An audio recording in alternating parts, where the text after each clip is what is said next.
बच्चों, magnetism and matter वाला जो हमारा चैप्टर चल रहा था उसमें हमने जो है टेंजेंट गैल्वेनोमीटर तक और टेंजेंट वो डिफ्लेक्शन मैग्नेटोमीटर तक कर दिया था। आप लोग अपना फॉर्मूला चार्ट देखिए मैग्नेटिज्म एंड मैटर का जो फॉर्मूला चार्ट है उसके पेज नंबर 1 पर डू योर सेल्फ के क्वेश्चन है 1 2 3 4 5, इसके बाद में 6 7 भी हैं। मैंने आपसे कहा था कि ये क्वेश्चंस आप अपने आप करिए और अगर डाउट बनता है तो मेरे से पूछ लीजिए, है ना, क्योंकि मुझे लग रहा है बहुत आसान क्वेश्चन है, डाउट नहीं बनेंगे, फिर भी आप पूछ लेना। अब हम आ जाते हैं इसी फॉर्मूला चार्ट के लास्ट वाले पेज पर, जिस पे do your self question number 8 9 10 ये मैं आपको करवा देता हूँ। देखिए ये क्वेश्चंस मैं करूँगा ना, तो इन क्वेश्चन में सबसे पहले मैं आपको स्पेसिफिकेशंस और नोटेशंस बता देता हूँ। नोटेशंस जो है ना वो बता देता हूँ मैं आपको। जैसे मैं कभी भी BH लिखूँगा तो इसका मतलब है हॉरिजॉन्टल मैग्नेटिक फील्ड ऑफ अर्थ, है ना, हॉरिजॉन्टल मैग्नेटिक फील्ड ऑफ अर्थ, इसका मतलब ये है, राइट। BV लिखूँगा तो इसका मतलब है वर्टिकल मैग्नेटिक फील्ड ऑफ अर्थ, मतलब कंपोनेंट, है ना। हाँ, यहाँ पे आप कंपोनेंट लिख सकते हो, हॉरिजॉन्टल कंपोनेंट, है ना, वर्टिकल कंपोनेंट। और अगर मैं BE लिख दूंगा इसका मतलब है total magnetic field of earth, right. यानी कि इसको बार बार हम बोलेंगे नहीं, total magnetic field of earth. अच्छा, मैं केवल B लिखूंगा इसका मतलब है some extra magnetic field other than earth magnetic field, earth के मैग्नेटिक फील्ड के अलावा है, ठीक है ना। तो ये अदर देन में शायद यहाँ पे मैंने A लिख दिया ना, शायद E आएगा ना, आप लोग बता देना मेरे को, चेक कर लेना कौन सा आएगा, ठीक है। तो ध्यान दीजिए क्या है कि ये हमारा horizontal magnetic field of earth, vertical magnetic field of earth, total magnetic field of अर्थ, और ये डेल्टा को हम कहेंगे एंगल ऑफ डिप, और फाई को हम कहेंगे डिक्लिनेशन, एंगल ऑफ डिक्लिनेशन, है ना। इसको कभी कभी इंक्लिनेशन भी बोल देते हैं, तो वो कोई खास बात नहीं है, डिक्लिनेशन। हाँ, ये ध्यान दीजिए थोड़ा सा, कभी कभी इसको इंक्लिनेशन का एंगल भी बोल दिया जाता है, क्वेश्चन में, बुक्स में ऐसा बोल देते हैं, ठीक है। चलिए ये सब हो गया। अब हम आते हैं यहाँ पे क्वेश्चन नंबर 8 पर। तो look at question number 8 of do your self, right. Question number 8 है, the magnet makes 10 oscillations per minute. अब देखो 10 ऑसिलेशंस पर मिनट बनाया, इसका मतलब टाइम पीरियड कितना हो गया, 10 ऑसिलेशंस पर मिनट ना, तो 60 सेकंड डिवाइड बाय 10 यानी कि 6 सेकंड टाइम पीरियड आ गया, राइट। चलिए, a magnet makes 10 oscillations per minute at a place where the angle of dip is 45 degree and total intensity is this, correct. Calculate the number of oscillations made per second by the same magnet. Same magnet होने का मतलब ये होता है कि moment of inertia same होगा, capital M same होगा। Same magnet होने का मतलब ये होता है, राइट। तो मोमेंट ऑफ इनर्शिया सेम हो गया, सेम मैग्नेट है। अब हम बात कर रहे हैं एंगल ऑफ डिप दूसरी जगह है, कोई दूसरी प्लेस है, पहले वाली जगह कहीं रुड़की में होगी, दूसरी वाली जगह कहीं जो है ना बेंगलोर या कहीं दूसरी जगह होगी, and the intensity of the field is about this. देखिए हमने आपको पढ़ाया था T is equal to 2π√I/mb। अब आप यहाँ पर ध्यान दीजिए, बड़ा सिंपल सवाल है, I सेम है, M सेम है, इसलिए इसके बारे में बात करने की जरूरत नहीं है। तो मैं T प्रोपोर्शनल टू लिख दूंगा 1/√b। अब जब T प्रोपोर्शनल टू √b लिख दूंगा तो नेचुरल है, मैं लिखूंगा T2/T1 बराबर √BH 1/BH2। अब ये देखिए यहाँ आप कहेंगे कि सर BH क्यों लिखा आपने। एक्चुअली क्या होता है कि हम जो भी ये एक्सपेरिमेंट करते हैं उसमें जनरली जो वर्टिकल कंपोनेंट होता है ना, वर्टिकल कंपोनेंट, उसका कोई इफेक्ट नहीं होता, क्योंकि हम वर्टिकल प्लेन में करते हैं। जैसे कोई वाइब्रेशन होना है तो ऐसे होना है, अब जब ऐसे होना है तो उसका वर्टिकल से लेना देना नहीं है, हॉरिजॉन्टल में ही होने वाला है, राइट। तो इसलिए कभी भी इन सवालों में आप वर्टिकल कंपोनेंट को यूज में न लेवें अनटिल और unless it is called by the question specifically. Question specifically बोल दे तो ठीक है, कर लेना आप, लेकिन अगर क्वेश्चन साइलेंट है कि आपको कौन सा कंपोनेंट लेना है तो आप हॉरिजॉन्टल कंपोनेंट लेंगे, कभी भी टोटल अर्थ नहीं लेंगे, अर्थ का टोटल नहीं लेना है। तो चलिए अब मैं बात कर रहा हूँ T2 का टाइम पीरियड हमें पता नहीं है, T1 हमें पता है 6। अब देखिए BH1 लिख रहा हूँ मैं, तो मैं कहूँगा B अर्थ 1 कॉस डेल्टा 1 और B अर्थ 2 कॉस डेल्टा 2। तो B अर्थ 1 है आई थिंक 0.4, कॉस डेल्टा 1 कितना है 45 डिग्री है क्या, हाँ कॉस 45 डिग्री यानी 1/√2। इसके बाद नीचे ये 0.5 है और ये है √3/2 है ना, 60 डिग्री है ना, 60 डिग्री में तो 1/2 आएगा ना, 1/2 राइट, ये आया आपका। अब आप T2 निकालिए, टाइम पीरियड ऑफ 2। तो आपके पास है ना, जो 6 को यहाँ रहने दो चुपचाप, 6 को यहाँ रहने दो है ना, इधर ले आओ और यहाँ पे ज़रा कैलकुलेशन चेक करना आप। आई थिंक ये 2 है ना, ये ऊपर जाएगा राइट, तो ये आएगा 4 × 2 और नीचे आएगा 5 × √2, 5 × √2। अब आप इसको अगर अप्रोक्सीमेट चेक करते हैं, क्योंकि हम करेक्ट तो करेंगे नहीं कभी भी, 8 आएगा और दिस विल कम 5 × 1.414 है ना, तो 6 8 अपॉन ये आएगा 7.07, ठीक है। इसका मतलब पता है क्या होता है कि आपका जो T2 है ना, इट विल बी 6 और ये जो है ना, ये अंडर रूट में जो 8 अपॉन 7.07 है, it is little greater then 1 है ना, तो answer will be greater than 6। T2 का आंसर ग्रेटर देन 6 होगा। चेक करिए आपका आंसर। अच्छा, इन्होंने फ्रीक्वेंसी दी है, अब आप ध्यान दो, फ्रीक्वेंसी दिया ना, टू डोंट वरी, कुछ नहीं, आप 1/T2 चेक कर लो, इसमें क्या बात है। देखो इन्होंने फ्रीक्वेंसी दे रखी है बेटा, तो ये सब तो देखो होता ही रहेगा ज़िंदगी के अंदर है ना। हाँ, इसके लिए तो आप लोग तैयार रहा करो कि आप सॉल्व कुछ करेंगे, दे कुछ देंगे, और वो एक्चुअल में क्वेश्चन पढ़ने का काम है कि पहले हमें क्वेश्चन को ध्यान से पढ़ लेना चाहिए। वैसे पढ़ भी लेते तो कौन सा तीर मार लेते, होना तो ऐसे ही है, 20/π होगा, ठीक है। अच्छा, 20/π is yes of course little greater than 6 है ना, so this is right answer. आपका क्वेश्चन एकदम फिट है, समझ गए आप। देखो कितना आसानी से किया है, T प्रोपोर्शनल टू, मतलब मैं नहीं बताता तो भी आप लोग कर लेते हैं ना। चलिए खैर, ये सब बातें बतानी बहुत ज़रूरी हैं, हम आगे बढ़ते हैं। क्वेश्चन नंबर 9 देखो बेटा, क्वेश्चन नंबर 9 है, a small bar magnet having magnetic moment this is suspended at its center of gravity by a light torsional string at a distance this vertically along a long straight horizontal wire carrying a current this. Find the frequency of oscillation of the magnet about the equilibrium position assuming that motion is undamped.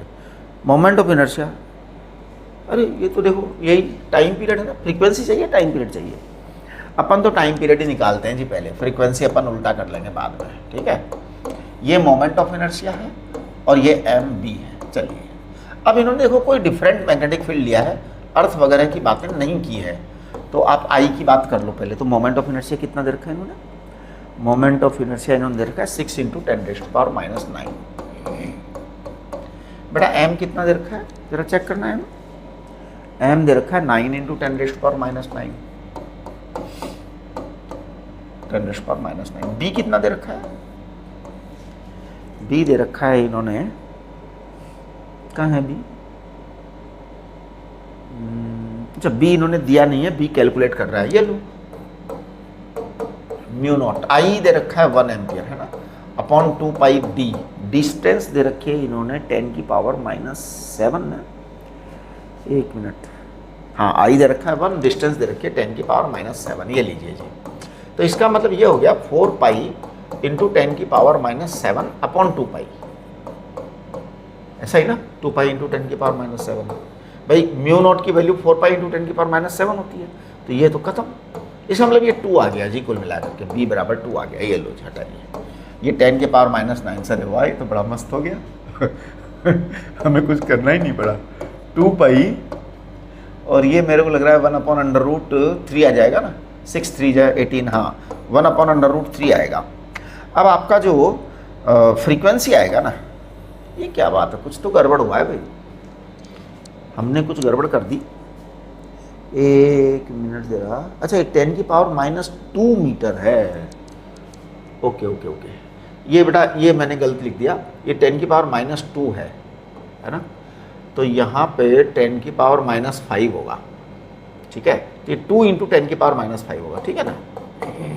चलिए जी, 2 × 10⁻5 होगा ये -5। अब आप जरा check करो, तो इसको मैं दोबारा से लिख देता हूँ, दिस इज ना, इसको मैं t = 2π, और क्या होगा ये अंडर रूट में तो रहेगा ही रहेगा, 10⁻5 ऊपर चला जाएगा और नीचे 3 आ जाएगा, ठीक है ना। यस, ये सही है। अब आपको टाइम पीरियड जो आ रहा है ना, आप देख लीजिए, अब ये फ्रीक्वेंसी है ना, तो 10⁻5 10 × 10⁻4 लिख देते हैं इसको, 10⁻4 लिख देते हैं, अपॉन 3 लिख देते हैं, तो 3 से 3.33 कट जाएगा, है ना। हाँ, अब रूट अप्रोक्सीमेटली निकाल लो आप, 2π, ये 3.33 का रूट कितना आएगा, 1.8 मान लेते हैं, है ना, 1.75 मान लो, ज़्यादा नाराज़ हो रहे हो तो 10⁻2 कर दो।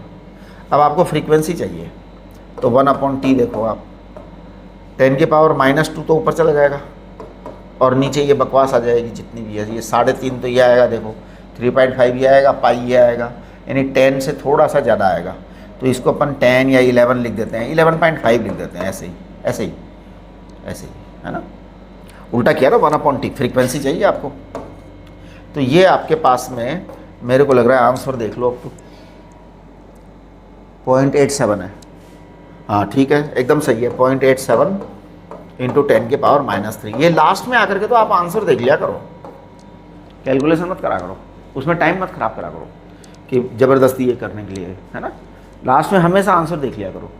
अब देखिए क्वेश्चन नंबर 10 जो है ना, ये क्वेश्चन नंबर 10 देखिए आप क्या है, किसी बच्चे को कोई चीज़ प्रॉब्लम हो तो वो आप क्लास में पूछ लीजिएगा। Calculate the earth magnetic field at a place, angle of dip is 60 degree, horizontal component of earth दे रखा है। ये क्या हुआ ये तो कुछ सवाल ही नहीं हुआ।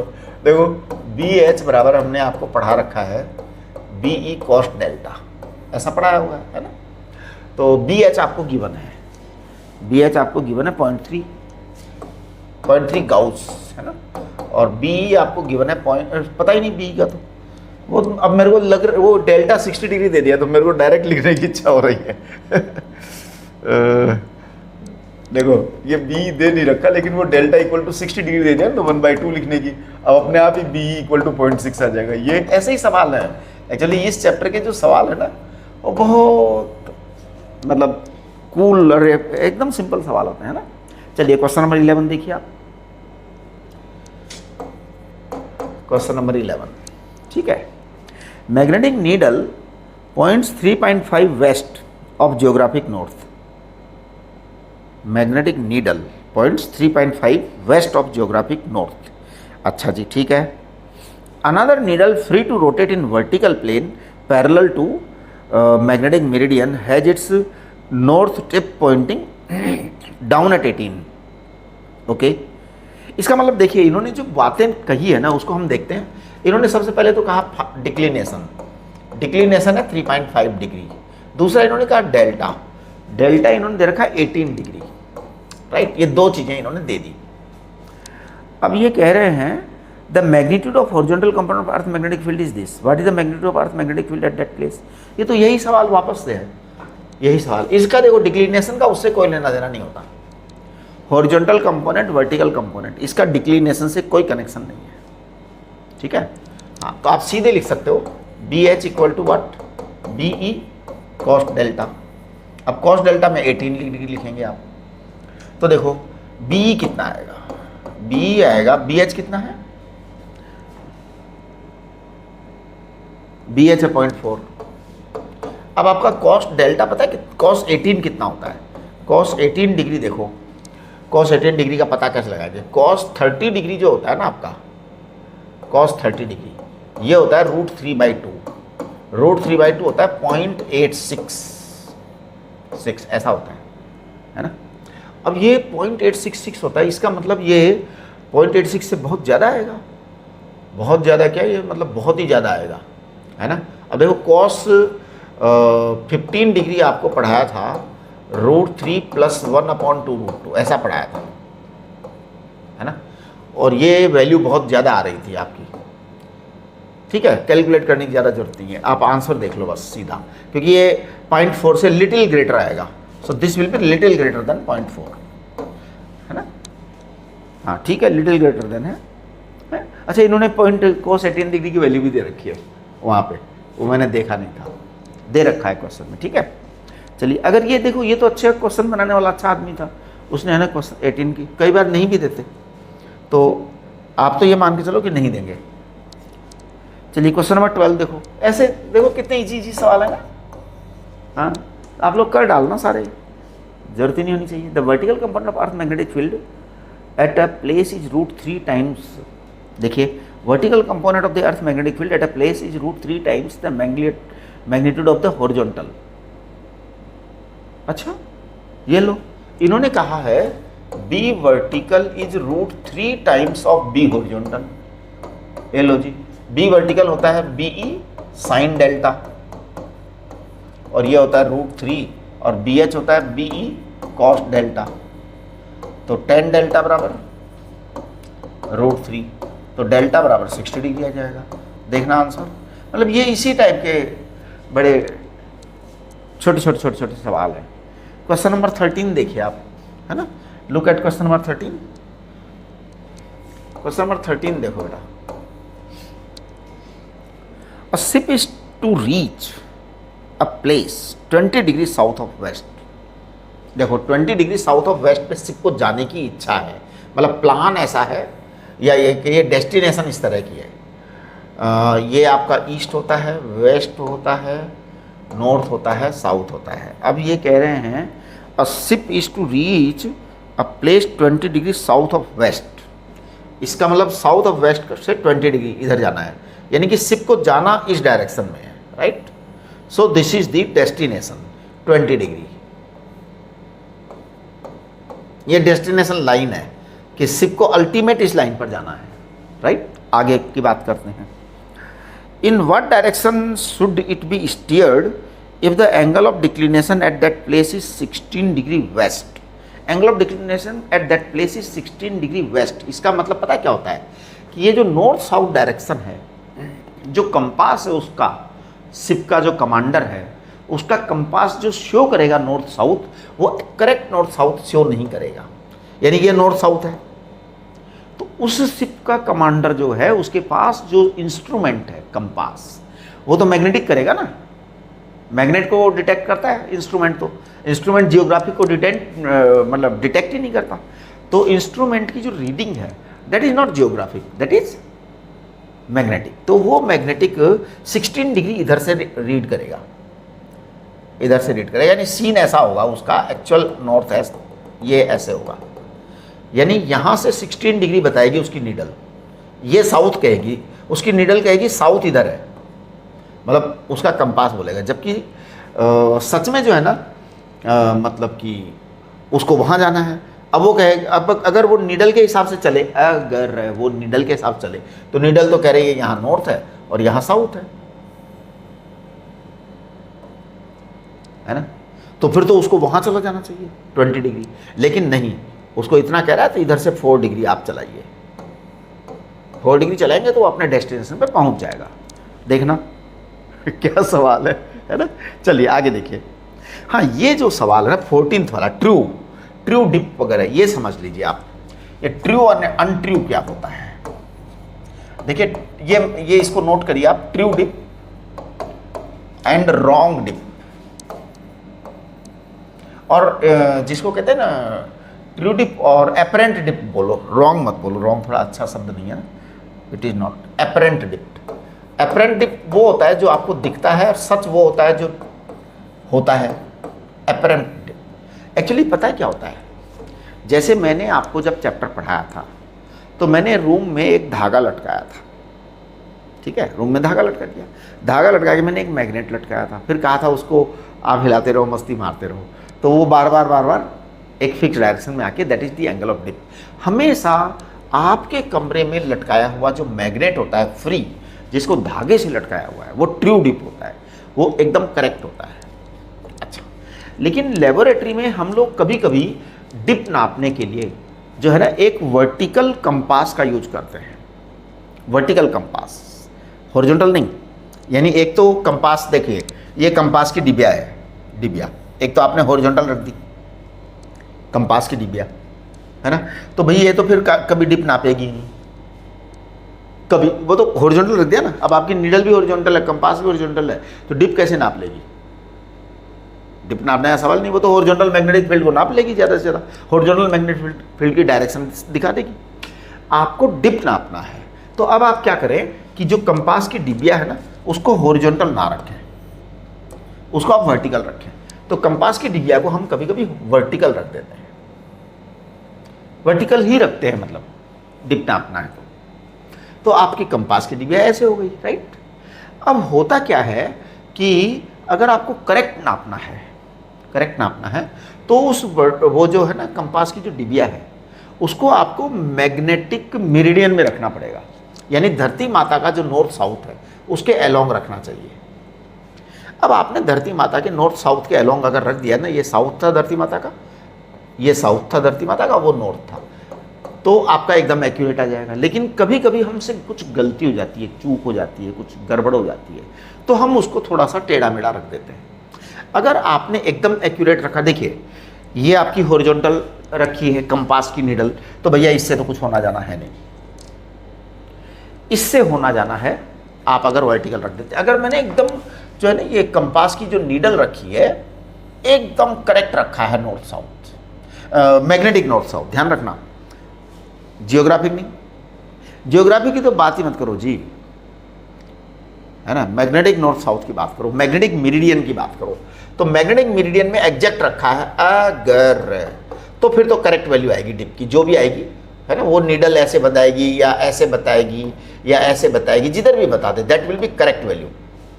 लेकिन आपकी वैल्यू गलत हो जाएगी अगर आपने गलती से जो है ना इस नीडल को, ये जैसे नॉर्थ साउथ एक्चुअल डायरेक्शन है आपकी मैग्नेटिक मेरिडियन वाली, अब आपने गलती से जो है ना कंपास थोड़ा सा टेढ़ा रख दिया, जो कि जनरली गलती हो जाती है, इन जनरल कोई भी करेक्ट कर नहीं पाता, है ना, तो आपका अब मामला गड़बड़ा गया। अब एक्चुअल में क्या होगा, आपका जो एंगल ऑफ डिप एक्चुअल में आना चाहिए, जिसके कारण आपका वर्टिकल कंपोनेंट आएगा, है ना, और हॉरिजॉन्टल कंपोनेंट आएगा, जो भी वर्टिकल हॉरिजॉन्टल आएंगे ना वो आपके आने तो ऐसे चाहिए, लेकिन अब आपने उसी को टेढ़ा रख दिया जो है, तो वो नीडल भी क्या करेगी, क्योंकि नीडल फिक्स है, ध्यान दीजिए, नीडल जो है ना वो फिक्स है वहाँ पर, वो हिलनी डुलनी नहीं है, क्योंकि आपने कंपास के अंदर उसको उससे पिवट से फिक्स कर रखा है। नहीं तो अगर वो थोड़ा सा वहाँ भी अगर उसको फ्री मिलता, देखिए आपने जो कमरे में लगाया था ना कि आपने धागा लटकाया और धागे से आपने मजा एक मैग्नेटिक बार लटकाई थी, फिर उसको मस्ती से हिला दिया था, वो तो फ्री है, फ्री है तो वो एकदम करेक्ट नाप लेगा। ये वाला जो मामला है ना, यहाँ आपके गड़बड़ हो जाएगा, यहाँ गड़बड़ हो जाएगा। अब ये एंगल अगर आपका थोड़ा सा डिस्टर्ब है, इसका मतलब है कि आपका हॉरिजॉन्टल कंपोनेंट डिस्टर्ब हो गया। वर्टिकल तो डिस्टर्ब हो ही नहीं सकता, हॉरिजॉन्टल वाला डिस्टर्ब होगा, क्योंकि आपने क्या किया, उसको थोड़ा सा टेढ़ा कर दिया।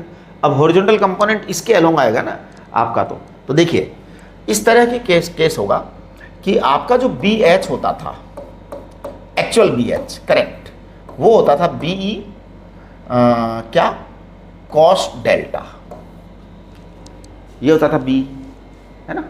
अच्छा, अब आपका जो है ना क्या होगा, ये बी कॉस डेल्टा हो गया, राइट।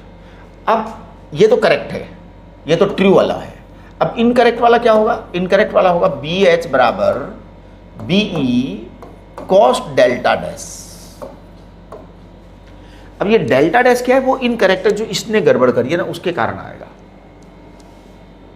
इसने गड़बड़ करी है उसके कारण आएगा वो चीज, तो ये आपका इनकरेक्ट आएगा। इसी तरीके से आप जो है ना बीवी का भी कर सकते हो। अच्छा, इसमें है ना थोड़ा सा मेरे को लग रहा है वर्टिकल भी चेंज हो जाएगा, क्योंकि जैसे आपकी कंपास नीडल जो है ना वो थोड़ी सी टिल्ट होगी तो दोनों एंगल ही चेंज होकर के आएंगे, तो बी साइन डेल्टा डैश आ जाएगा। चलिए अब हम इसको जो है ना क्वेश्चन को करते हैं, क्वेश्चन से चीज़ें समझ में आएंगी। आपको चीज़ समझ में आ गई ना कि वो अगर ऐसे है तब तो ठीक है, नहीं तो वो थोड़ा सा डिस्टर्ब होकर के आएगा रिजल्ट। चलिए अब मैं इस क्वेश्चन को करता हूँ। क्वेश्चन नंबर कौन सा है? 14। देखिए क्या कह रहे हैं, the true value of dip at a place is 30 degree, correct. The vertical plane carrying needle is turned through 30 degree from the magnetic meridian, calculate the apparent value of dip, correct. अब देखिए क्या है, आपका जो actual था ना magnetic meridian, वो तो ये था। अब आपने थोड़ा सा जो वो ली ना नीडल, उसको इधर ले लिया, डिस्टर्ब कर दिया। अब डिस्टर्ब कर दिया कितना? 30 डिग्री डिस्टर्ब कर दिया। तो अब पता है आपका जो बी एच आएगा, बी एच, अच्छा ये बी एच जो आएगा ना, ये एक्चुअल बी एच से, एक्चुअल जो बी एच डैश आएगा, ये बी एच डैश आएगा, ये एक्चुअल बी एच से आपके एंगल बनाएगा कॉस डेल्टा डैश। हाँ एक मिनट जरा, मैंने जो पिछले इसमें समझाया था ना, ये एक्चुअल में एक्चुअल वाले से बनाएगा, मतलब अर्थ के मैग्नेटिक फील्ड से लेना देना नहीं है, जो असली एच है ना, हाँ यहाँ पे एच करो बेटा, एच करो, क्योंकि वो गड़बड़ वहीं हो रही है, गड़बड़ वहीं हो रही है कि वो एच हॉरिजॉन्टल के साथ डायरेक्शन चेंज हो गई है, तो वो एक्चुअल एच और ये एपरेंट एच, ये चीज़ आएगी, है ना। अच्छा वर्टिकल वाला जो है ना, इसको भी आप लिख दीजिए, अभी देखते हैं फिर क्या होता है ना। अब देखो यहाँ पे, एक मिनट, ये क्या कर दिया, ओहो, अच्छा तो देखिए अब मैं यहाँ क्या लिख रहा हूँ, यहाँ मैं लिख रहा हूँ बी एच डैश बराबर B H cos delta dash, यानी कॉस 30 डिग्री, कॉस 30 डिग्री, ये बी एक्चुअल है एच, राइट। इन्होंने एक्चुअल डिप एंगल दे रखा है हमारे को, तो इसका मतलब ये हुआ कि आपका जो बी एच डैश आया है वो ये है, और बी वर्टिकल जो है वो है आपका B earth into cos actual जो डेल्टा है ना, वो वाला एक्चुअल डेल्टा कितना है, वो भी 30 डिग्री दे रखा है इन्होंने, एक्चुअल डिप भी इन्होंने 30 डिग्री दे रखा है, और ये भी हॉरिजॉन्टल भी कॉस 30 डिग्री दे रखा है, मतलब ये वाला, ये जो आएगा, तो बी एच जो है ना उसको आप लिखो, नहीं बी वर्टिकल जो आएगा ना वो तो साइन वाला आता है ना, वो तो साइन 30 आता है, साइन 30 आता है। अब ये बी एच जो है ना, इसको पता है क्या लिखूंगा मैं, इसको मैं लिखूंगा B E cos 30 degree and cos 30 degree, क्योंकि ये खुद कॉस 30 डिग्री होता है। तो अब जरा चेक करना बी एच डैश क्या है, बी एच डैश आएगा आपका बी ई √3/2 यानी कि 3/4 आएगा ये, है ना, राइट। और ये आपका क्या है, बी ई अपॉन 2 है, साइन 30 डिग्री है, बी ई अपॉन 2 है। आपका टेंजेंट डेल्टा एक्चुअल आएगा, टेंजेंट डेल्टा वो हमने आपको बताया था B V upon B H. तो एक बार बी बी देखना, आपका बी बी है आपका बी ई अपॉन 2, और बी एच क्या है आपका 3/4, बी 3/4, ये आ जाएगा आपका 2 से 2 कट जाएगा, तो मेरे को लग रहा है ये 2/3 आएगा डेल्टा, एक्चुअल डेल्टा। तो this is the true dip angle, नहीं एक मिनट, कैलकुलेट एपरेंट, ये तो हम एपरेंट कैलकुलेट कर रहे हैं ना, हाँ ये सब एपरेंट है, ये सब एपरेंट है। एक्चुअल में बी वी में चेंज नहीं आता है, तो बी वी तो आपका एपरेंट और वो दोनों बराबर ही आएगा, बी वी में चेंज नहीं आता है, हॉरिजॉन्टल में ही चेंज आता है खाली, तो इसलिए ये आपका जो है ना एपरेंट वाला ही है। इसको आप अगर लिखोगे बी वी को आप ऐसा लिख सकते हो सीधा, वर्टिकल वाला चेंज आता ही नहीं है, ये टेंजेंट डेल्टा डैश है, तो ये आपके पास 2/3, तो डेल्टा डैश आपके पास में आ जाएगा tan इनवर्स 2/3। आप एक्चुअल में इसको जो है ना सिंपली समझिए, मैं आपको एक कंसेप्ट दे रहा हूँ, बहुत सवाल आते हैं ऐसे एपरेंट डिप वाले। अगर डेल्टा जो है वो एक्चुअल डिप है, एक्चुअल डिप है, डेल्टा डैश जो है वो एपरेंट डिप है, एपरेंट डिप है, और थीटा जो है ना this is angle wrongly,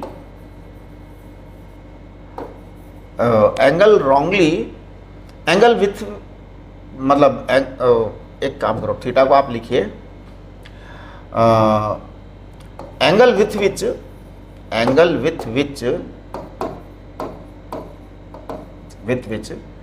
needle placed incorrectly, placed incorrectly, ये ऐसे लिखिए, थोड़ा आपको समझ में आना चाहिए ना कि वो इनकरेक्टली है यहाँ वाले केस में। अब देखिए क्या होगा, आपका जो बी वी आएगा ना बेटा, वो तो बी वी डैश बराबर ही आएगा, यानी वो कभी बदलने वाला है नहीं, वो आएगा आपका B actual sine delta, sine delta earth वाला एक्चुअल है, ध्यान दीजिए साइन डेल्टा ये आ गया। अब आपके बी एच डैश में पंगा हो रहा है, यानी बी एच डैश आपका actual B H into cos theta आएगा, कॉस थीटा, ये एरर जो कर दिया आपने। अब आप देखेंगे बी एच को क्या लिखेंगे, बी एच को लिखेंगे बी ई कॉस डेल्टा, और ये है कॉस थीटा, बस ये आपका बी एच डैश हो गया। इसका मतलब ये हो गया कि अब आपका जो टेंजेंट डेल्टा डैश आएगा ना, टेंजेंट डेल्टा डैश, ये आएगा आपका B V dash upon B H dash लिख दो, है ना। अब देखिए बी वी डैश को तो हम बी वी लिखेंगे क्योंकि ये बदलता नहीं है, बदलता नहीं है। बी एच डैश, इसको हम ये चीज लिखेंगे, ये लिखेंगे हम B E cos delta cos theta, cos theta, और ये आपका आ गया साइन डेल्टा, राइट। अब ये सॉरी ये बी है, ये बी है, बी साइन डेल्टा ना, तो बी से बी कट गया, और आपके पास में टेंजेंट डेल्टा डैश जो है ना, ये आ गया है कॉस थीटा है, ये एक कॉस थीटा है भैया, ध्यान रखना, एक कॉस डेल्टा एक कॉस थीटा है, थीटा है यार, मैं डेल्टा क्यों लिख दे रहा हूँ बार बार, है। चलो एक बार जरा इसको ऐसे ऐसे कर दो, डेल्टा थीटा आएगा एक, right. B H dash cos theta है, राइट। अब आप देखेंगे तो ये आ जाएगा tangent delta upon cos theta, ये आपका एक तरीके से फॉर्मूला बन गया। ऐसे सवाल होते हैं बहुत सारे, हैं, लेकिन आपको कंसेप्ट पता होना चाहिए। फॉर्मूला तो आपको बना दिया वो तो मैंने, टेंजेंट डेल्टा डैश बराबर टेंजेंट डेल्टा एक्चुअल वाला अपॉन कॉस थीटा, ये है असली बात। चलो जी, अब टेंजेंट डेल्टा बताना यहाँ पे क्या है, टेंजेंट डेल्टा डैश निकालना था ना हमारे को, एपरेंट एंगल। एक्चुअल वाला कितना दे रखा है इन्होंने यहाँ पे, एक्चुअल वाला दे रखा है 30 डिग्री, 30 डिग्री यानी 1/√3, tan 30 degree 1/√3, and cos theta भी 30 डिग्री है तो √3/2। अब देखो आप, तो टेंजेंट डेल्टा डैश आपके पास क्या आ जाएगा, 2/3, आपके पास एक फॉर्मूला बन के आ गया, राइट। चलिए 15 देखो question number, the angle of dip at two places, the angle of dip at two places are 30 degree and 45 degree respectively, अलग अलग प्लेस है जी। What is the ratio of the horizontal component of earth magnetic field at two places if the vertical component two places are same. देखो अब ये सवाल मैं नहीं बताऊंगा आपको, हैं, आप लोग एक बार ट्राई कर लो क्योंकि बहुत सारे बता दिए ना। अब चलो देखो क्या है, एक जगह 30 डिग्री, एक जगह, तो एक भाई BH1 बराबर B cos 30, BH2 बराबर क्या, B cos 45 है क्या, cos 45। अब इन्होंने क्या चाहिए, रेशियो चाहिए ना इनको, डिटरमिन नहीं रेशियो क्या है, हाँ व्हाट इज द रेशियो, हाँ तो बस दोनों का रेशियो निकाल दो। ये भी कोई सवाल हुआ क्या, √3/2 एंड 1/√2, तो मेरे को लगता है √3/2 आ जाएगा, चेक करिए। Angle of dip at two places 30 degree and 45 degree respectively, what is the ratio of the horizontal components of earth magnetic field at the two places. Horizontal वाला चाहिए ना, तो B cos 30 डिग्री। अच्छा एक मिनट, if the vertical components are same, okay okay, B same नहीं दे रखा, वर्टिकल कंपोनेंट सेम दे रखा है, तो अपने को जो है ना जवाब देना है, ओके ओके। अब आप ध्यान दो सवाल में क्या है, आपको जो है ना वर्टिकल कंपोनेंट सेम दे रखा है, तो देखो मैं पहले वाले केस की बात कर रहा हूँ, BH1 is BE cos 30 degree, right. B vertical कितना है, B वर्टिकल 1, यह है BE1 है ना, BE1 sin 30 डिग्री, ये आपको पढ़ाया था।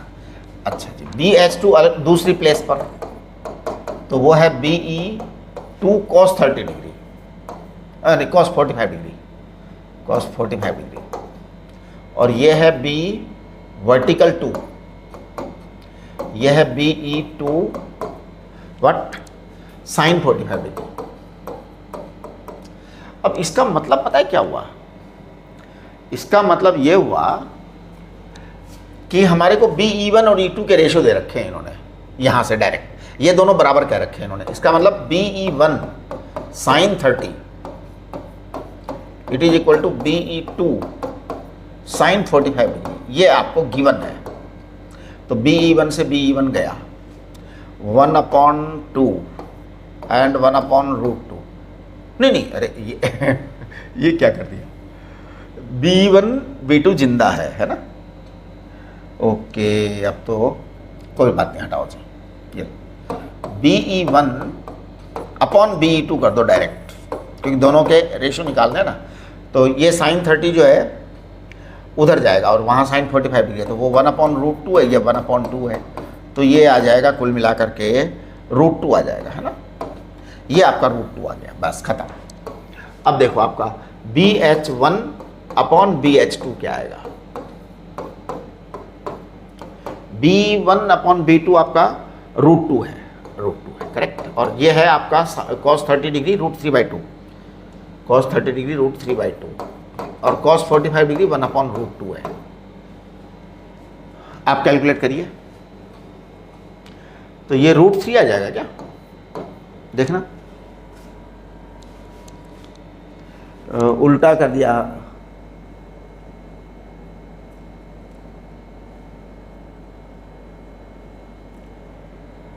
हाँ मतलब ठीक है, आपका भी रेशियो इन्होंने उल्टा दे रखा है या हमने उल्टा कर दिया, देख लेना आप लोग जो भी है, ठीक है। क्वेश्चन नंबर 16, चलिए क्वेश्चन नंबर 16 और 17 ये दोनों मैं आपके लिए छोड़ता हूँ, क्योंकि ये अगर आप करोगे ना तो थोड़ा सा आपको मज़ा आएगा, राइट। फिर आप मेरे से पूछ लेना जूम सेशन, बस इसमें ऐसे ही सवाल आते हैं। एक है हिस्टेरिसिस लूप, ठीक है। हिस्टेरिसिस लूप का एक छोटा सा वीडियो आपको मैं बनाऊंगा, अभी थोड़ा सा जो है ना नहीं बना रहे, छोटा सा वीडियो है, एकदम बहुत अच्छा मतलब कि कंसेप्ट है। अब हम अगला जो लेक्चर आएगा ना आपका EMI का आएगा, हिस्टेरिसिस लूप उसके साथ ही बता देंगे, या हिस्टेरिसिस लूप का एक छोटा सा लूप वीडियो बना देंगे, ठीक है। चलिए तो आज के लिए नमस्ते। ये सब सवाल कर लो अब आप कंप्लीट कर दीजिए। हिस्टेरिसिस लूप को छोड़कर सारे सवाल कर दो, जिस सवाल में हिस्टेरिसिस लूप लिखा आ जाए उसको छोड़ दो, बाकी सब कर लो। अच्छा, इसमें NCERT की थ्योरी जरूर पढ़ लेनी है, हिस्टेरिसिस लूप वाले सवाल छोड़ दो, बाकी सारे कर लो, और NCERT को थ्योरी जरूर पढ़ लेनी, क्योंकि थ्योरेटिकल चैप्टर है। दिस चैप्टर क्या है, थ्योरेटिकल एंड इन्फॉर्मेटिव चैप्टर है, तो आपको जो है ना ये पढ़ लेना है पूरा, ठीक है। चलिए नमस्ते।